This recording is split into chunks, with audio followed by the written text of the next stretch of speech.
টাকা হাতে থাকলেও আপনি বিদ্যুৎ পাবেন না, কারণ সুশাসন চলছে। বর্তমান বিদ্যুৎ মন্ত্রী রতনলাল নাথের নেতৃত্বে ত্রিপুরা রাজ্যের বিদ্যুৎ পরিষেবা তলানিতে গিয়ে ঠেকেছে। ঠিক যেমন বিদ্যুৎ পরিষেবা, তেমনি বিদ্যুৎ কর্মীদের অসাবধানতায় প্রতিনিয়ত ভোগান্তিতে পড়তে হচ্ছে সাধারণ মানুষকে। এমনই এক চিত্র লক্ষ্য করা গেল বিদ্যুৎ নিগমের বর্দোয়ালি অফিসে। বিদ্যুৎ দপ্তরের কর্মীরা রিচার্জের নামে মানুষের সাথে হয়রানি করছে বলে অভিযোগ। সকাল 9:30 থেকে অনেক ভোক্তা লাইনে দাঁড়িয়ে থেকে সকাল গড়িয়ে দুপুর হয়ে গেলেও রিচার্জ করাতে পারছেন না।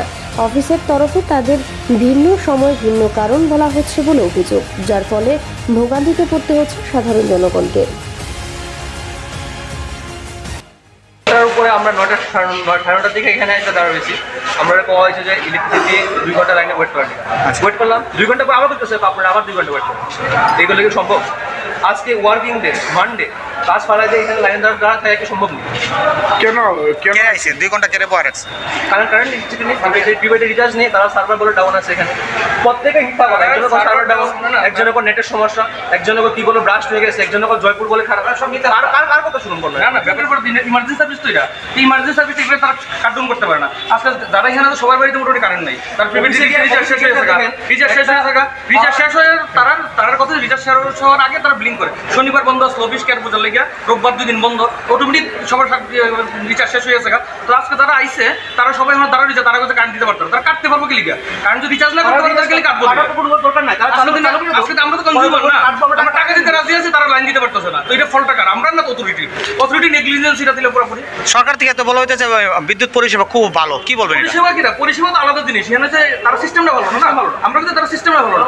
আজকে দিনে অনলাইন যদি করতে হয় ফুল অনলাইন করুক, এই আধা অনলাইন আধা প্রিপেড এরকম সিস্টেম না। আসলে অনলাইন প্রিপেড যদি রিচার্জ করতে হয়, আর সব জায়গায় প্রিপেড আছে, প্রিপেড রিচার্জ করতে হলে আমরা ঘরে গিয়ে প্রিপেড করুন, এটাতে তো কোনো অসুবিধা নাই। তারা এখানে এসে লাইন ধরে লাগবে 3 মাস পর লাইন ধরে এসে এইভাবে মানুষের হ্যারাসমেন্ট করা হয়, এটা ঠিক না। সিস্টেম করলে জেনুইন সিস্টেম। কোন জায়গা এটা? এই তো বর্দলি, আমরা বর্দলি আছি এখন, বর্দলি সিএফএ বর্দলি সার্ভিস। আর আপনি এখানে দেখুন, এখানে স্টাফ নাই, ফ্যান প্রত্যেকটা রুমে আছে, কিন্তু স্টাফ একটাও নাই। আমরা এখানে লাইনে দাঁড়িয়ে আছি, একটা ফ্যানও করে না। আমরা লাইনে দাঁড়িয়ে আছি, একটা ফ্যানও করে না। এখানে স্টাফ নাই। ডেপুটি ম্যানেজারের সাথে কথা বলেন, ডেপুটি ম্যানেজার তার হাতে নাই। আর তার হাতে না থাকলে আমরা কি করবো? আমরা হাতে কি আছে? তারা আজকে একজনের নিয়োগ করছে, তারা ইলেকট্রিক ব্যাপারটা দেখবো। তো তারা যদি কাজ না করে, এটা দায়িত্ব কি আমরা দেখা না তারা দেখা? তারা দেখবো না, তারা যাতে কাজ করে ঠিকঠাক মতো, কারণ তারা তো টাকা পাইতেছে এটার লেগে।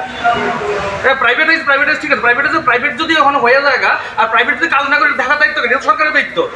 তো সরকারের অফিসে এগুলো আমরা হাতে কিচ্ছু নাই, আর তোমরা হাতে কিছু না থাকলে তারা রিক্রুট কেটা করছে। তাহলে আপনার কি মনে হয় যে এখানে গাফিলতি আছে?